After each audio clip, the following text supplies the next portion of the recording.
ప్రియమైన వారలారా, నేటి దినాల్లో ఎంతో అక్రమం జరుగుతుంది, హింస జరుగుతుంది, అన్యాయం జరుగుతుంది. అంతేకాదు ఆగని యుద్ధాలు జరుగుతున్నాయి. ప్రపంచంలో కొన్ని దేశాలు సంవత్సరాలు తరబడి యుద్ధంలో మ్రగ్గుతూ ఉన్నాయి. అంతా నష్టం, వినాశనమే జరుగుతూ ఉన్నది. మనం ఏదో అభివృద్ధి అంటాం, అభివృద్ధి కాదు, రాను రాను వినాశనం జరుగుతూ ఉన్నది. ఇంకా చెప్పాలి అంటే దురలవాట్లు, దుర్వ్యసనాలు, త్రాగుడు, వ్యభిచారం ఇవి ఇంకా ఎంతో పెచ్చుమీరిపోతున్నాయి, ఇంకా ఎంతో ఎక్కువైపోతుంది. టెక్నాలజీని ఉపయోగించుకుంటున్నారు. ఫేస్బుక్ల ద్వారా పరిచయాలు, వాట్సాప్ల ద్వారా పరిచయాలు, అవి ఎక్కడికి వెళుతున్నాయి? పేకల దగ్గోసుకుంటాకి వెళ్ళిపోతున్నాయి. కుటుంబాలు విడిపోతున్నాయి. మరి దీని అంతటికీ పరిష్కారం ఎక్కడ ఉన్నది? మనుషులు ఎక్కడెక్కడో వెతుకుతారు, అక్కడెక్కడా దొరకదు. సీసాల మీద సీసాలు తాగుతున్నారు. ఎక్కువైపోతుంది మద్యం యొక్క ఉపయోగం, త్రాగటం. ఎవరైనా మానుకుంటారా? మానుకునే వాళ్ళు ఎవ్వరూ లేరు. ప్రభుత్వాలు మేము మద్య నిషేధం కాదు, ఇంకెక్కువ అవుతాయి. మరి దీనికి పరిష్కారం ఏమిటి? ఒకే ఒక్క చోట ఉంది. చూడండి, లూకాసు వార్త 1వ అధ్యాయం 35వ వచనాన్ని చదువుకుందాం. దూత పరిశుద్ధాత్మ నీ మీదికి వచ్చును, సర్వోన్నతుని శక్తి నిన్ను కమ్ముకొనును గనుక పుట్టబోవు శిశువు పరిశుద్ధుడై దేవుని కుమారుడనబడును. ఎవరు? యేసు ప్రభు. ఎలాంటి వాడు యేసు ప్రభు? ఆయనలో ఉన్న ప్రత్యేకత ఏమిటి? ధైర్యంగా చెప్తున్నాం, బల్లగుద్ది చెప్తున్నాం. పుట్టబోవు శిశువు పరిశుద్ధుడై. ఆయన ఈ లోకంలో పరిశుద్ధుడిగా పుట్టాడు. ఎలయనగా మనకు శిశువు పుట్టెను, పరిశుద్ధమైన శిశువు. మనకు కుమారుడు అనుగ్రహింపబడెను, మానవుడిగా పరిశుద్ధుడిగా జీవించాడు. ఆ పరిశుద్ధత ఈ లోకంలో ఉన్న ప్రతి పాపానికి పరిష్కారం. ఎలాగూ పరిష్కారం? పుట్టబోవు శిశువు పరిశుద్ధుడు. ఆయన ఈ లోకంలో పరిశుద్ధంగా జీవించి చూపించాడు. మనల్ని కూడా ఆయన పరిశుద్ధులుగా ఉండమన్నాడు. పరిశుద్ధులుగా ఉండే శక్తిని ఆయన ప్రసాదిస్తాడు. పరిశుద్ధాత్మ మీ మీదికి వచ్చును, సర్వ సత్యములోనికి నడిపిస్తాడు. గమనించరా? కనుక పరిశుద్ధుడు యేసు ప్రభు. ఆయన కార్చిన పరిశుద్ధ రక్తం మనలను ప్రతి పాపము నుండి పవిత్రులనుగా చేస్తాడు. యేసు ప్రభు పేరేంటి? పరిశుద్ధుడు, పరిశుద్ధుడు, పరిశుద్ధుడు. ఈ పేరు ఎవరికన్నా ఉందా? ఎవరన్నా పెట్టుకున్నారా? చూసుకోండి. ఎవరన్నా ఆ పేరు పెట్టుకుంటా కూడా ధైర్యం చాలదు. ఎందుకని? ఈ లోకంలో నీతిమంతుడు లేడు, ఒక్కడును లేడు. పరిశుద్ధుడను నేను అని చెప్పిన వారు ఎవరైనా ఉన్నారా? ఒక్క యేసు ప్రభువే. నేను పరిశుద్ధుడనై ఉన్నాను కనుక మీరును సమస్త ప్రవర్తన యందు పరిశుద్ధులుగా ఉండమని ప్రభు చెప్పాడు. 1 పేతురు పత్రిక 1వ అధ్యాయం 14 చూడండి. నేను పరిశుద్ధుడనై ఉన్నాను గనుక మీరును పరిశుద్ధులయుండుడని వ్రాయబడి ఉన్నది. ప్రభు ఎవరు? పరిశుద్ధుడు. ఆయనలో పాపం లేదు, ఆయనలో మోసం లేదు. ఆయన ఈ లోకంలో జీవించిన పుట్టుక పరిశుద్ధం, జీవించిన జీవితం పరిశుద్ధం, కార్చిన రక్తం పరిశుద్ధం, అర్పించిన ఆయన శరీరం పరిశుద్ధం. దీనికి ఎవ్వరు సాటి కాదు, ఎవ్వరు పోల్చలేరు. అలాంటి పరిశుద్ధుడు, ఆయన కార్చిన పరిశుద్ధ రక్తం మనలను ప్రతి పాపము నుండి పవిత్రులుగా చేస్తుంది. త్రాగుడు మానుకోలేకపోతున్నావా? త్రాగుడు మానుకునే శక్తిని ప్రభు దయచేస్తాడు. ఎలాగిస్తాడు? ఆయన పరిశుద్ధుడు కాబట్టి. ఆయన కార్చిన పరిశుద్ధ రక్తం ప్రతి పాపము నుండి మనలను పవిత్రులుగా చేస్తాడు. గమనించారా? మన దేవుడు పరిశుద్ధుడు. ఆయన మనలను పరిశుద్ధులుగా చేయగలడు. దుర్వ్యసనాలు, దురలవాట్లు, వీటి నుంచి నీవు విముక్తి పొందాలి అంటే ఈ లోకంలో ఎక్కడ లేదు, ఎక్కడికి వెళ్ళినా లేదు, నువ్వు ఏమి సమర్పించుకున్నా లేదు, ఏమి చేసినా లేదు, ఇంకా 4 తగిలించుకొస్తావు అంతే. మరి ప్రభు ఏం చేస్తాడు? ప్రభు నిన్ను పరిశుద్ధులనుగా చేస్తాడు. నీకు పరిశుద్ధ జీవితాన్ని ప్రసాదిస్తాడు. మన జీవితాల్లో ఎలాంటి పాపమున్నా, ఎలాంటి అపవిత్ర జీవితం ఉన్నా వాటిని జయించి, వాటిని ఎదిరించి, వాటిని మన దగ్గరకు రాకుండా నిలువరించగలిగిన శక్తి యేసు ప్రభు రక్తములో ఉంది. ఆయన మనలను పరిశుద్ధపరుస్తాడు. ఏమిటి క్రిస్మస్ అంటే? యేసు ప్రభు అంటే ఏంటి? ఆయన అందరిలాంటి వాడి కాదు, అందరిలాంటి దేవుడు కాదు. ఆయనే దేవుడు, ఆయనే పరిశుద్ధుడు. గమనించరా? నిర్గమాకాండంలో ఆయనను గూర్చిన పాట ఒకటి ఉన్నది. దానిలో ఏమని ఉందో చూడ. యెహోవా వేల్పులలో నీ వంటి వాడేవాడు. చాలామంది దేవుళ్ళు అంటున్నారు. సరే, ఏమి నిరూపించుకున్నారు? ఏమి సాక్ష్యం ఉన్నది? వేల్పులలో ఆయనతో పోల్చదగిన వాడు ఎవ్వరూ లేరు. ఏమిటి ఆయనలో ఉన్న ప్రత్యేకత? పరిశుద్ధతను బట్టి నీవు మహానీయుడవు. ఈ ఒక్క మాట ముందు ఈ లోకమే ఓడిపోద్ది. నీతిమంతుడు లేడు, ఒక్కడును లేడు. పరిశుద్ధుడు లేడు, ఒక్కడును లేడు. గమనించరా? పరిశుద్ధతను బట్టి ఆయన మహానీయుడు. అందుకే యెషయా గ్రంథం 6వ అధ్యాయములో పరిశుద్ధుడు పరిశుద్ధుడు పరిశుద్ధుడు. ప్రకటన గ్రంథం 4వ అధ్యాయములు సర్వాధికారి అయిన దేవుడు పరిశుద్ధుడు పరిశుద్ధుడు పరిశుద్ధుడు. పరలోక రాజ్యంలో మనం వెళ్ళిన తరువాత కూడా ఆయన్ని మనం ఈ విధంగానే స్తుతిస్తాం. కనుక ఈ లోకంలో మన పాపం పోవాలి అంటే, మన జీవితాల్లో ఉన్న అతిక్రమం, మన జీవితాల్లో ఉన్న అన్యాయం, మోసం, కపటం, మన జీవితాల్లో ఉన్న దురలవాట్లు, దుర్వ్యసనాలు, వీటన్నిటి నుంచి విడుదల పొందాలి అంటే పుట్టబోవు శిశువు పరిశుద్ధుడు. ఆయన ఒక్కడే మన కోసం పరిశుద్ధ రక్తాన్ని కార్చాడు. ఆయన ఒక్కడే లోక పాపమును మోసుకొని పోవు దేవుని గొర్రె పిల్లగా మన పాపములన్నిటినీ భరించాడు. ఆయన ఒక్కడే మన అతిక్రమముల నిమిత్తం ఆయన గాయపరచబడి పరిశుద్ధ రక్తాన్ని కార్చిన గొప్ప దేవుడు. ఇంక ఎవరితో పోలుస్తావు? ఎవరికి ఇలాంటి సాక్ష్యాధారాలు ఉన్నాయి? గమనించరా? కనుక ప్రభు యొక్క మరణం చరిత్రాత్మకం, ప్రభు యొక్క పుట్టుక చరిత్రాత్మకం, ప్రవచనాత్మకం. అంతేకాదు ఆశీర్వాదానికి ఇదే. ఎందుకని?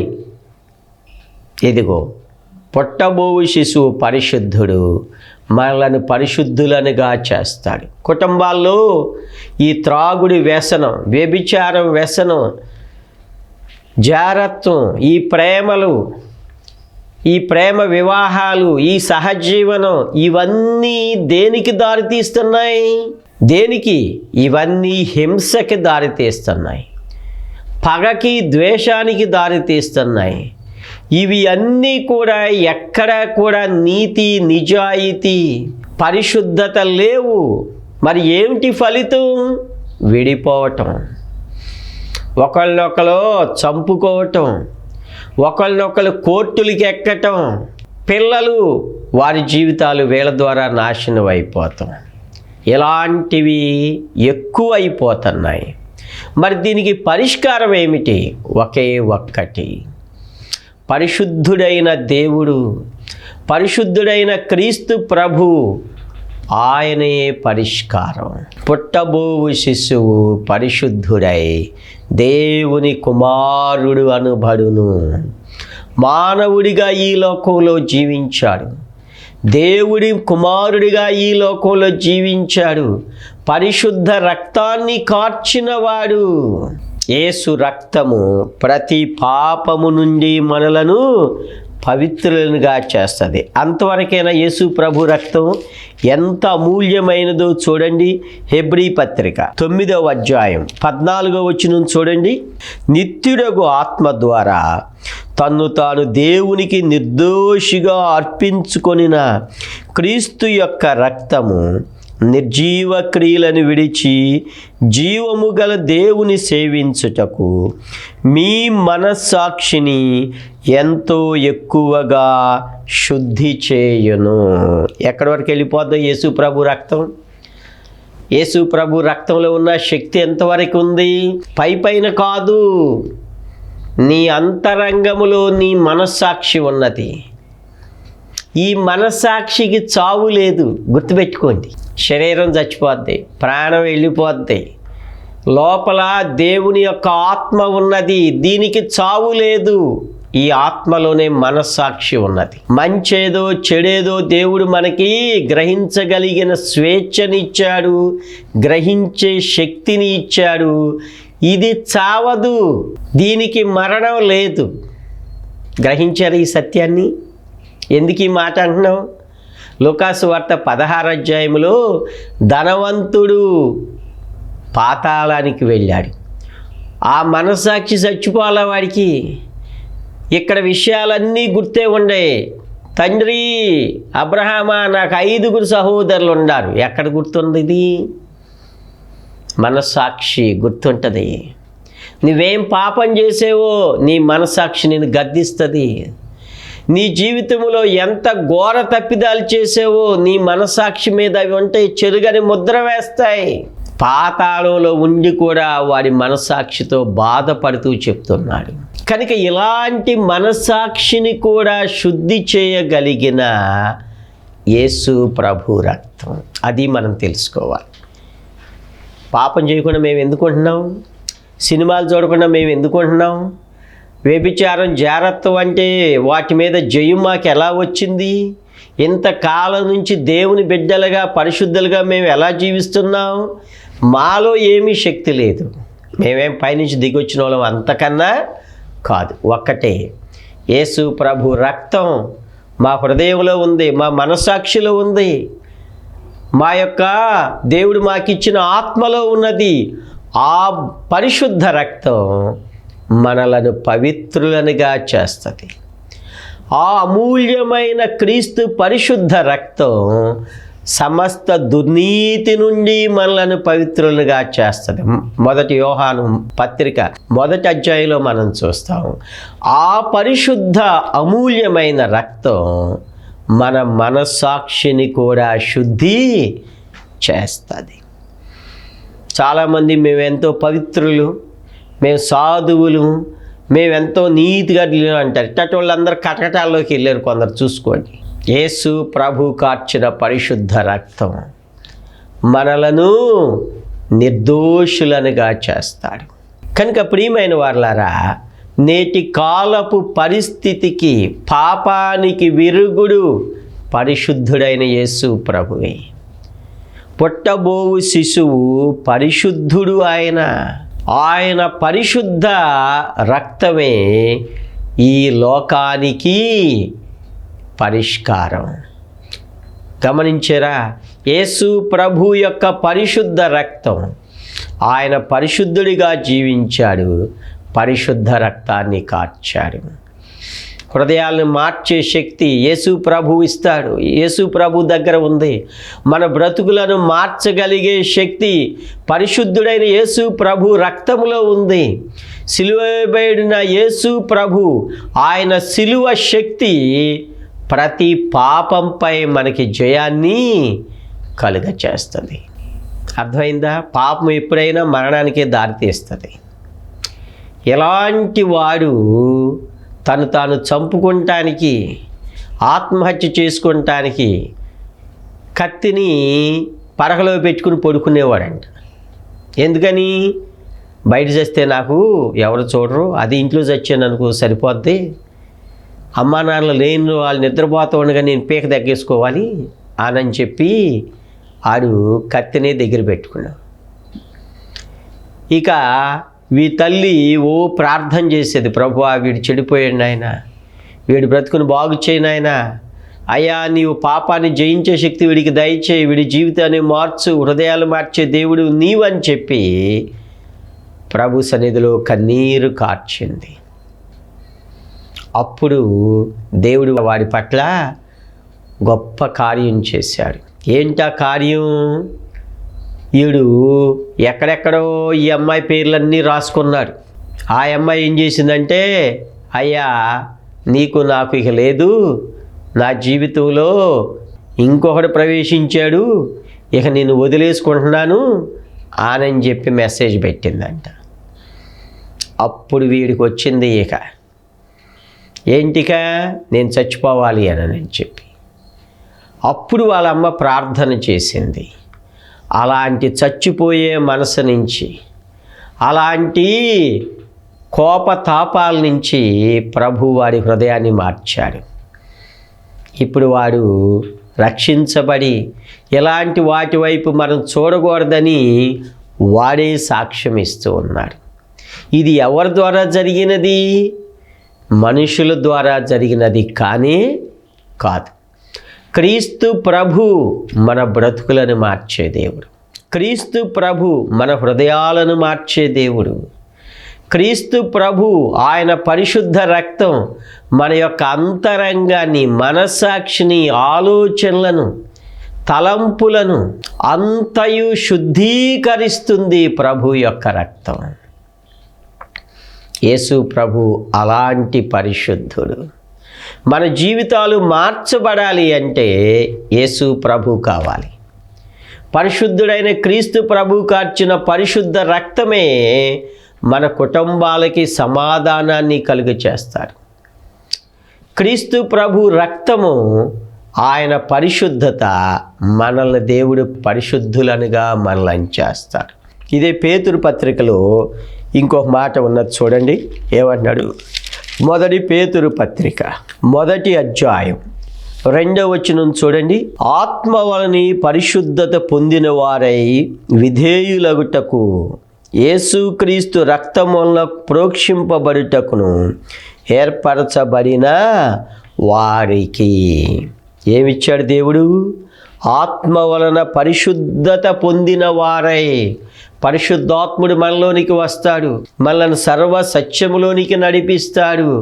పరిశుద్ధాత్ముడు మన జీవితాలను మార్చివేయగలడు. గమనించారా? మన జీవితాలను పరిశుద్ధులుగా తీర్చగలడు. పుట్టబోవు శిశువు పరిశుద్ధుడిలో ఉన్న శక్తి ఇదే. గమనించారా? ఆయన పరిశుద్ధ శరీరాన్ని అర్పించబడుట చేత ఆయన మనలను పరిశుద్ధపరిచాడు. కనుక ఈ లోకంలో ఉన్న పాపానికి విరుగుడు యేసు ప్రభు పరిశుద్ధుడే. ఈ లోకంలో ఉన్న ప్రతి హింసకి, ప్రతి అతిక్రమానికి, ప్రతి అపవిత్రతకి, అన్నిటి మీద జయం కావాలి అంటే పరిశుద్ధుడిగానే మన జీవితాలు ఉండాలి. పరిశుద్ధ శరీరమే మనలను పరిశుద్ధులనుగా చేస్తుంది. కనుక ప్రియమైన వారలారా, మన జీవితాల్లో మనం బాగుపడాలి అని అంటే ఒకటే మార్గం, దేవుని యొక్క పరిశుద్ధత మనలోనికి రావాలి, దేవుని యొక్క నీతి మనలోనికి రావాలి, దేవుని యొక్క ఆయన వ్యక్తిత్వం, ప్రేమ మనలోనికి రావాలి. కృప, దయాదాక్షిణ్యత మనలోనికి రావాలి అని అంటే పరిశుద్ధుడైన క్రీస్తు ప్రభువే మనలో ఆ కార్యాన్ని జరిగించాలి. గమనించారా? మార్కు సువార్త 5వ అధ్యాయంలో ఒక వ్యక్తి ఉన్నాడు, సేన దయ్యములు పట్టినవాడు. ఏంటి ఇతని యొక్క పరిస్థితి? ఎవరునూ ఇతనిని సాధు చేయలేకపోయారు, ఎవరు ఇతనిని ఆపలేకపోయారు, ఎవరు ఇతనిని లోబరచలేకపోయారు. సంఖ్యలను సహితము తుత్తునీలుగా చేసి తను తాను గాయపరుచుకునేవాడు. పరిష్కారం ఎక్కడుంది? ఒక్క యేసు ప్రభులోనే. ఏం జరిగింది అక్కడ? చూడండి, మార్కు సువార్త 5వ అధ్యాయం 8వ వచనం చూడండి. అపవిత్రాత్మ ఈ మనుషుని విడిచిపొమ్మని వానితో చెప్పగా. గమనించరా? పరిశుద్ధుడైన దేవుడు మనలో ఉన్న అపవిత్రాత్మలను, దయ్యాలను, చీకటి శక్తులను, అంధకార శక్తులను పారద్రోలే దేవుడు. ఏ చీకటి శక్తి అయినా సరే, ఏ అంధకార శక్తి అయినా సరే, ఏ పాపపు శక్తి అయినా సరే, ఏ సైతాను శక్తి అయినా సరే క్రీస్తు ప్రభు యొక్క అధికారానికి వెళ్ళిపోతుంది. ఏమన్నాడు ఇక్కడ? అపవిత్రాత్మ ఈ మనుషుని విడిచిపోమ్మంటే ఏమైపోయాడు? వారిలో ఉన్న దెయ్యాలన్నీ పోయినాయి. అర్థమైందా? ఎలా మారిపోయాడు వాడు? చూడండి 15వ వచనం, 5:15. జనులు జరిగినది చూడ వెళ్ళి యేసునొద్దకు వచ్చి సేనను దెయ్యములు పట్టినవాడు బట్టలు ధరించుకొని. అంతకుముందు ఏవి లేవు వీడికి, బట్టలు లేవు. అర్థమైందా? బట్టలు లేకుండా సమాధుల్లోనే తను తాను గాయపరుచుకునేవాడు. మనుషులు ఎవరైనా కాలు చేతులు కట్టేస్తే, ఇనప సంఖ్యలతో కట్టేస్తే వాటిని తుత్తునీలుగా చేసేవాడు. రాత్రింబగళ్ళు సమాధులలో, కొండలలో కేకలు వేసే ఇలాంటి వాడిని మార్చగలిగిన శక్తి ఎవరి దగ్గర ఉంది? యేసు ప్రభు దగ్గర. ఏం చేశాడు? వారిలో ఉన్న అపవిత్రాత్మలన్నీ పోయిన తరువాత జనులు దయ్యములు పట్టినవాడు బట్టలు ధరించుకొని స్వస్థ చిత్తుడై. అంతకుముందున్నదేంటి? వాళ్ళలో ఉన్న మనసు, దయ్యపు మనస్సు, గాయపరిచే మనసు, కేకలు వేసే మనసు, అల్లరి చేసే మనసు, ఇంటికాడ ఉండేది కాదు, సమాధుల్లో ఉండే మనసు. అలాంటి దౌర్భాగ్యపు స్థితిలో ఉన్న మానవుణ్ణి ప్రభు ఎలా మార్చాడు? బట్టలు ధరించుకొని స్వస్థ చిత్తుడై యేసు పాదముల యొద్ద కూర్చుండట. అంతకుముందు కూర్చున్నాడు ఈడు. అంతకుముందు ఆడి మీద లేకటం, ఈడి మీద లేకటం, వాడిని తిడతాం, ఈయన్ని తిడతాం. ఉన్నారెట్టోళ్ళు మన ఊర్లో, మన గ్రామాల్లో, లేకపోతే మన సమాజంలో ఉన్నారు ఇలాంటి వాళ్ళు. స్వస్థ చిత్తుడై యేసు ప్రభు మన హృదయాలను మార్చే దేవుడు. పరిశుద్ధుడైన దేవుడే మార్చగలడు. పరిశుద్ధుడైన క్రీస్తు ప్రభువే మార్చగలడు. యేసు పాదముల యొద్ద కూర్చున్నాడు. కుటుంబాలు బాగుపడాలి అంటే ప్రభు దగ్గరకు రండి. మన జీవితాల్లో ఉన్న అపవిత్రత పోవాలి అంటే ప్రభు దగ్గరికి రా. నీ దుర్వ్యసనాలు, త్రాగుడు, వ్యభిచారం, దురలవాట్లు, ఈ మాదక ద్రవ్యాలు, ఈ గుట్కాలు, ఇవన్నీ మానుకోవాలి అంటే నీ వల్ల నీకు అసలు వీలు పడదు, సాధ్యపడనే పడదు. మరి ఎలా సాధ్యమవుద్ది? యేసు ప్రభు అంతే.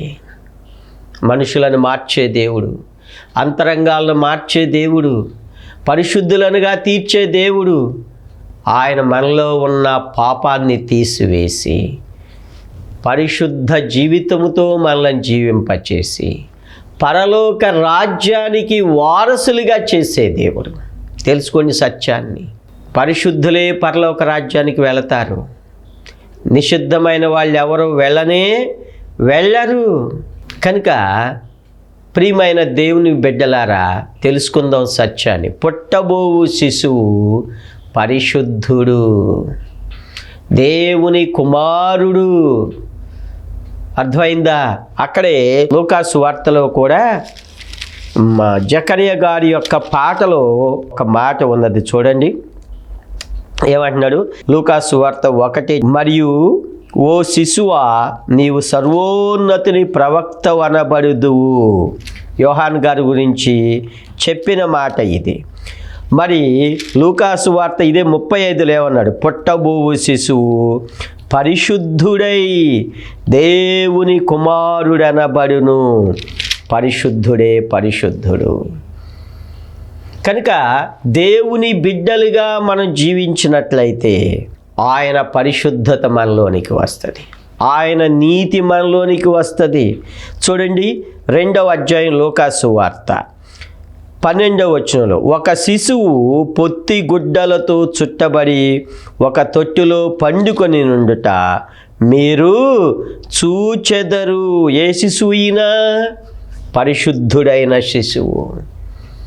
పరిశుద్ధుడైన శిశువు ఈ లోకంలో మన కోసం జన్మించాడు, మన కోసం పరిశుద్ధ రక్తాన్ని కార్చాడు, మన కోసం దీనుడయ్యాడు, మన కోసం సిలువను మోసాడు, మన కోసం సిలువలో మరణించాడు, మరలా మన కోసం త్వరగా రానయ్యున్నాడు, పరిశుద్ధుడిగా రానయ్యున్నాడు.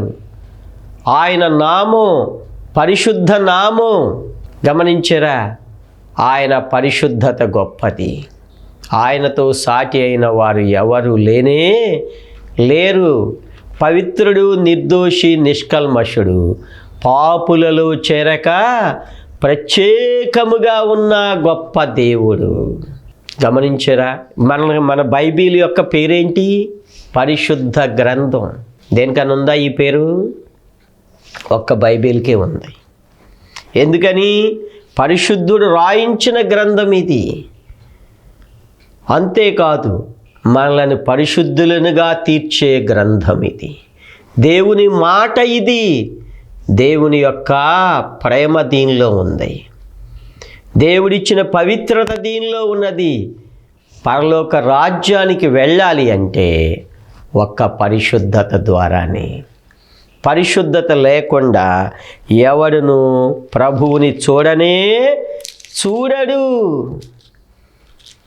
గమనించారా? కనుక మన జీవితాలు బాగుపడాలి అంటే పరిశుద్ధత మన జీవితాల్లో ఉండాలి. యేసు ప్రభు ఎలా పుట్టాడు అంటే పరిశుద్ధుడైన దేవుడు. మన పాపాలకి, మన ఇంట్లో ఉన్న ప్రతి కలహాలకి, హింసకి, తగాదాలకి, కక్షలకి, కార్పణ్యాలకి పరిష్కారం దేవుడిచ్చే పరిశుద్ధతే. కనుక ప్రభు సన్నిధిలో పరిశుద్ధ రక్తాన్ని కార్చిన ప్రభు యొద్దకు వద్దాం, పరిశుద్ధ శరీరాన్ని సమర్పించుకున్న ప్రభు యొద్దకు వద్దాం. దేవుని సన్నిధిలో మన జీవితాలు మార్చబడతాయి, మనలను పరిశుద్ధులుగా చేస్తాడు. పరమ రాజ్యానికి ప్రభు మనలను చేరుస్తాడు. ప్రభు కార్చిన పరిశుద్ధ రక్తం మీద మనం విశ్వాసం ఉంచుదాం. మన జీవితాలను మనం ఆయన రక్తంలో కడుగుకొని పవిత్రులనుగా చేసుకుందాం. అలాంటి ధన్యత ఈ క్రిస్మస్ దినాల్లో ప్రతి ఒక్కరికి ప్రభు అనుగ్రహించునుగాక. పరిశుద్ధుడా, దయగల తండ్రి, మీ పరిశుద్ధత మాకు ఇచ్చినందుకు స్తోత్రాలు. పరలోక రాజ్యానికి మమ్మల్ని చేర్చినందుకు స్తోత్రాలు. విన్నవారందరిలో ప్రభువా మీ యొక్క పరిశుద్ధ రక్తం నాయన ప్రతి ఒక్కరిలో నాయన కార్యం జరిగించి నాయన వారి జీవితాల్లో పాపాలు క్షమించబడి నాయన మీ యొక్క బిడ్డలుగా మార్చబడే కృపను దయచేయమని మా ప్రభువైన యేసుక్రీస్తు నామములో ప్రార్థించి వేడుచున్నాము తండ్రి. ఆమేన్. దేవుడు మిమ్మల్ని దీవించుగాక.